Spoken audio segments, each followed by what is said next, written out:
Yeah, so it's so funny that Forza Horizon 2 or Forza Horizon 5 came out in 2021, and they're charging for early access on PS5, and I'm like, yeah, fucking get them. You know, like I would make it as painful as possible because the novelty is there. It's like when Gears comes later this year. It's like we're talking about millions of copies of that game being sold on PS5. The novelty is going to be so heavy when Halo comes. It's going to be crazy. It's going to be absolutely nuts. They are not Starfield or Indiana Jones. All right, everybody, welcome back to another Xvault Gaming video. Xvault here, and today we're going to go over your next dose of the Salty Batch Files, and this is basically themed around the one and only Indiana Jones and that previous exclusive or console exclusive game towards Xbox. But now, how are the frauds and shills and grifters coping? How are they spinning this narrative? Well, we got plenty to go over in regards to that as well. Without further ado, let's go ahead and jump to it.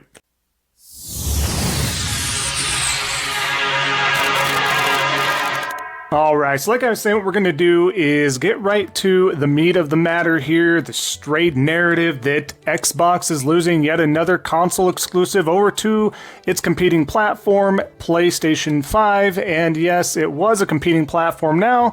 It's basically them being a third-party publisher, but before we get to the current receipts, let's go to the previous receipts when they were all hyped and everything was fine, when exclusives still mattered to them not too long ago. But let's start with Ryan McCaffrey's here, by the way.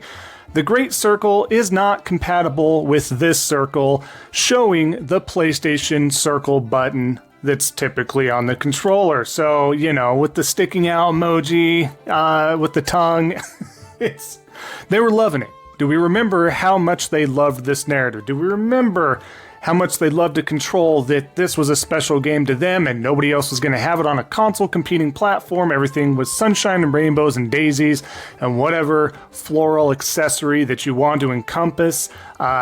You know, we'll just make this a whole myriad of things. But, you know, they just like to toot that own horn, and they just need to maybe stop doing that just a little bit, and they won't have that egg on their face. But ultimately, they can't help themselves. But let's go over some more receipts here. This next one, of course, we got to feature Colt Eastwood. Again, I don't want to. Personally, I'm tired of this moron. But he just continually harvests those receipts for us. But as you can see here, we have a few just in this graphic alone. Indiana Jones from Machine Games is Xbox exclusive conceptual fan footage there, of course, and then below that, so funny all the people that assume that Disney wouldn't allow a game to skip PlayStation, but they'd let Star Wars skip Xbox. He's not done, as you can see. Please click all of the Xbox exclusives to continue. Having all those Xbox exclusives there with Hi-Fi Rush and Starfield, highly rumored to make its way over to PlayStation, so possibly an Clockwork, the only one I haven't seen, but we know that's probably on the docket as well. Avowed, more than likely happening. Perfect Dark, more than likely happening. Forza, that is happening. The next Elder Scrolls, that is happening. And of course, we got Hellblade 2 and such, also more than likely happening.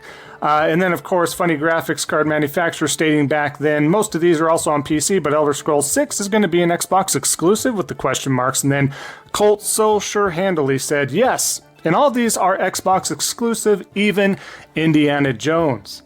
Just to put the punctuation there, folks, he is so sure. He has not ever lied to his audience, to his fan base, to social media, anybody following him, anybody coming across any of his posts or videos. He hasn't ever lied and constantly sifted through and shifted that false misinformation, but that's what he does. But everybody turns a blind eye when it comes to that. They're upset at folks like myself and others when we spout the truth, when we state the truth, when we give the possibility of something being different. But again, see how they just hold on to these? There's so many receipts to all these frauds, grifters, and shills, and they just turn around and act like it's not a big deal, and then want to shift the focus to those that tell the truth. But again, just some few examples there of old receipts, but I do want to share one more because we do have one more great receipt here. Same thing, and that coming from another of yours truly, Ass Tall. Yes, Ass Tall here. Everybody knows him as you can see here, Indiana Jones is an Xbox exclusive with the shades on, smiling emoji.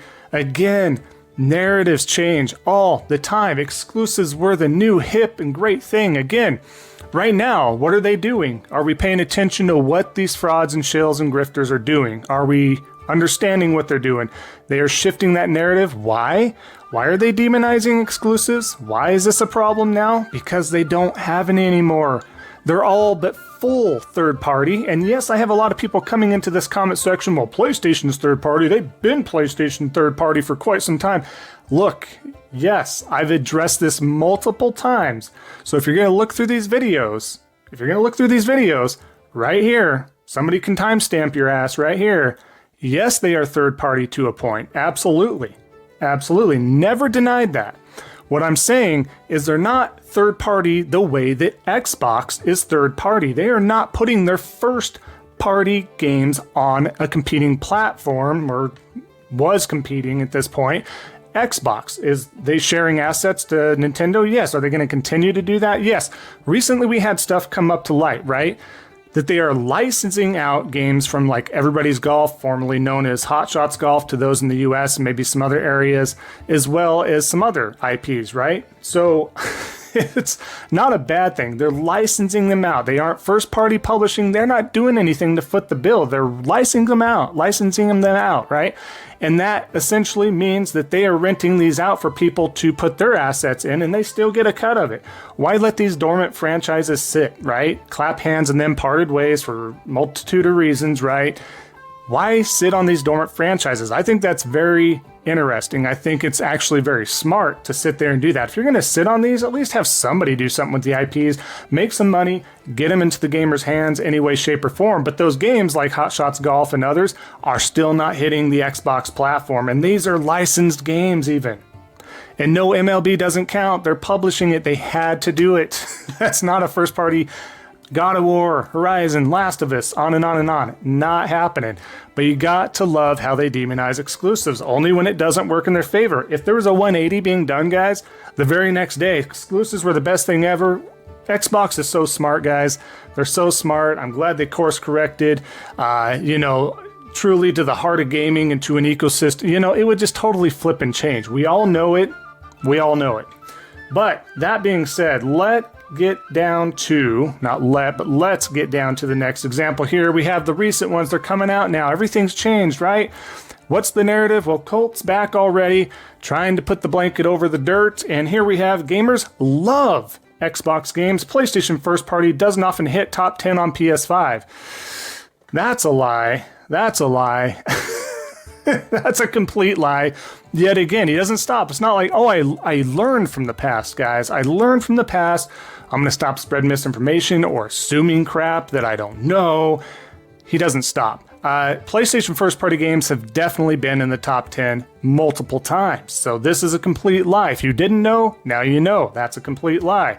That being said as well, most often more AAA games, whether it's third-party or not, will generally hit the PlayStation top 10. This is not something new. This is not some sort of a big W on the Xbox fraud shifter, and grifters and all that, right? It's not a W on their shoulders. It's not a W on that side. This is calling out a no shit Sherlock situation. Yes, congrats. Your first party game is actually being bought by gamers who like to buy games. Congratulations. This is not an L for anybody else. This is not a way to shift it. Super odd, but here we are, right?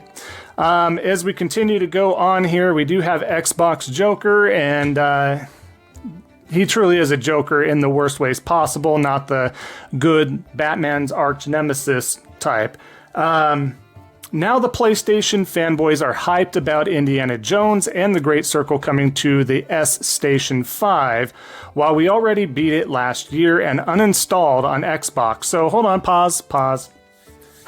So you beat it, uninstalled, you're done. One and dones are great for Game Pass then, right? You admit this game is one and done to please don't buy it. This game isn't worth your time, money, effort, all that stuff. That's how you're treating these first party pristine games, that it's not that good. You were done and bored with it already. It was only out a couple months ago, guys. And you're done. It's that. This game will probably outsell any first party title Sony releases this year.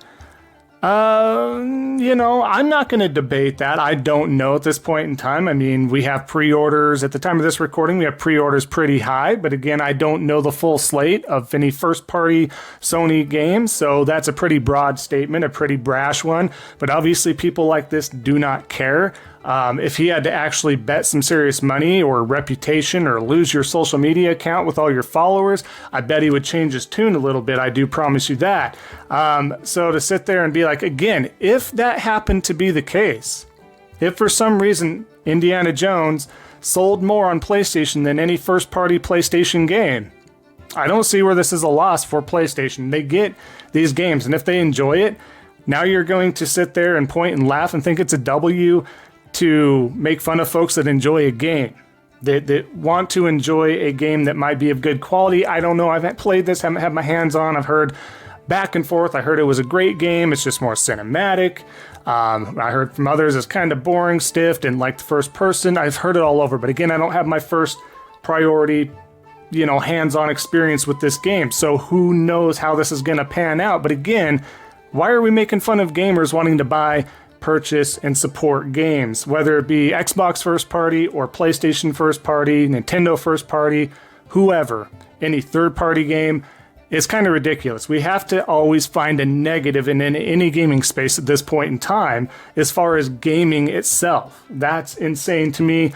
Don't know where they're trying to go with this W, but it's not that great, let me tell you that. But as we go on, PlayStation shares, of course, Indy's first-person adventure, Indiana Jones and the Great Circle, comes to PlayStation 5 on April 17th. And then down below, John, you needed something worth playing.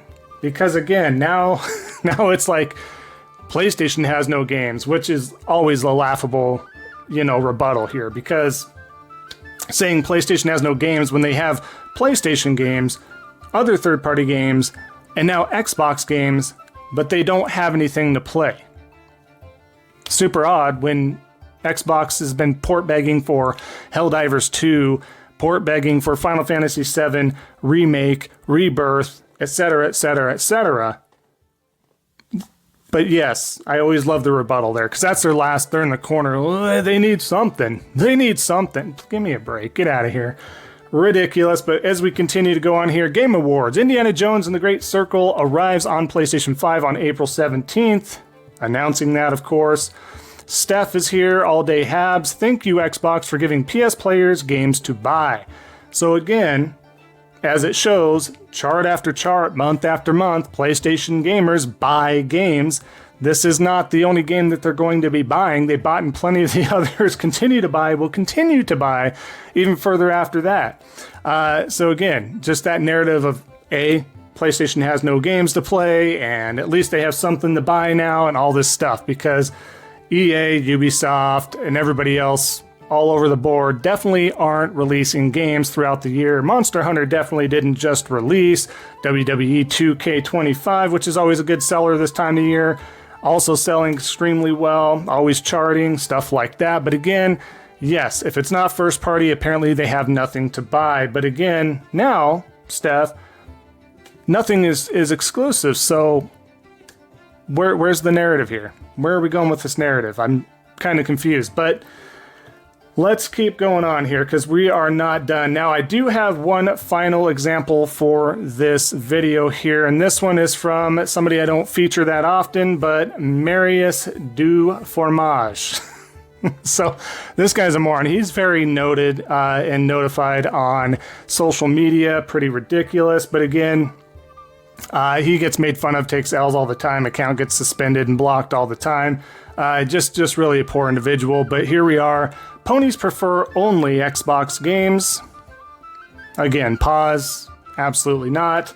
That's why Astro Flop sold so bad. Again, misinformation. It didn't sell bad. I know a lot of people like to come back and be like, it didn't sell great, da-da-da-da-da. It sold very well. Did it sell top of all time? No, but I'm telling you what, this game's fantastic. It sold decently, right? Is it breaking any records? Absolutely not, nor am I saying that. It's not going to sell the amount that something like Spider-Man, Spider-Man 2 would sell, an established IP. We've been over this, but it sold well. It's going to continue to have legs. It's going to continue to stack those numbers, and by the end, it's going to outsell a lot of other games out there. So again, egg on the face, the people that want to double down on this, kind of crazy. That's why Indiana Jones and Forza Horizon 5 are outselling Death Stranding 2. Again, Death Stranding 2 is not a first-party PlayStation game. Kojima now owns this studio again. Yes, it's a timed exclusive. Death Stranding is not for everybody. It's a mood-eccentric game.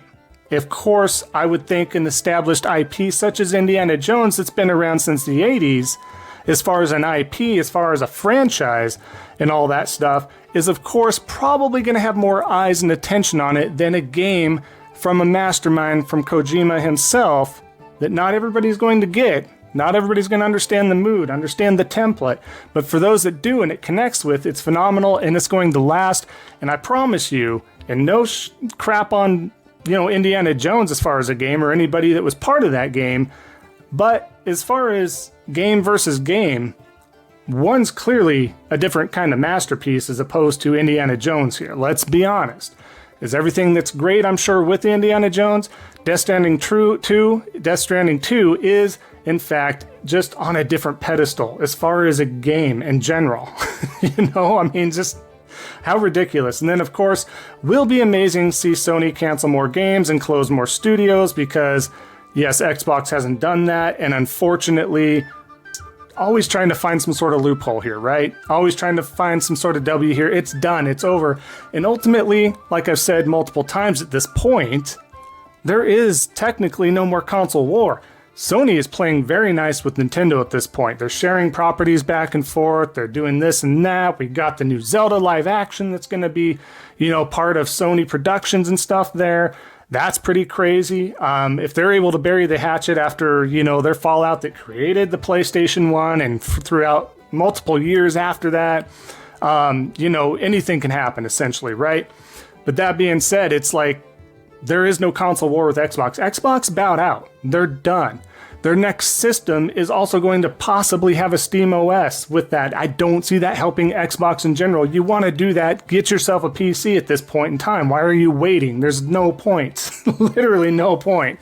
It's just crazy to me. But there is no, I don't know what they're fighting for. They're fighting for the grift. They're fighting for the attention. They're attention seekers. The grifters and frauds and shills obviously want to hold on to this to the very last minute string because that generates that money, those super chats, any sort of donations. They love that. So that's why they're grasping onto it. They don't care about the truth. They don't care about peddling misinformation. That's not what it's about. It's about themselves. It's about lying, keeping that money flow going, keeping that attention, keeping that notoriety, and the audience. That's essentially is what's happening with them right now. But of course, what I'll do is I'll wrap up the video here. Of course, we're going to have plenty of more Indy Salt. We're going to have more Forza Salt. We're going to have more next generation just wait till Salt type of situations going on. So definitely stay tuned for that. But that being said, we will wrap it up like I just mentioned. Every like, comment, would love to hear from you down below. Both those things do help out the algorithm. If you haven't already, definitely consider subscribing to a small content creator like myself, working our way ever so closely to that 3,500 subscriber goal. And if for more of the truth and you guys want somebody that's real, that's down to earth, that isn't lying, definitely stay tuned to this channel because it will keep all that in check. So, of course, enjoy the rest of your day, everybody, and just remember, don't be a salty batch. And we'll see y'all next time on the next Xvault Gaming video. And until then, take care.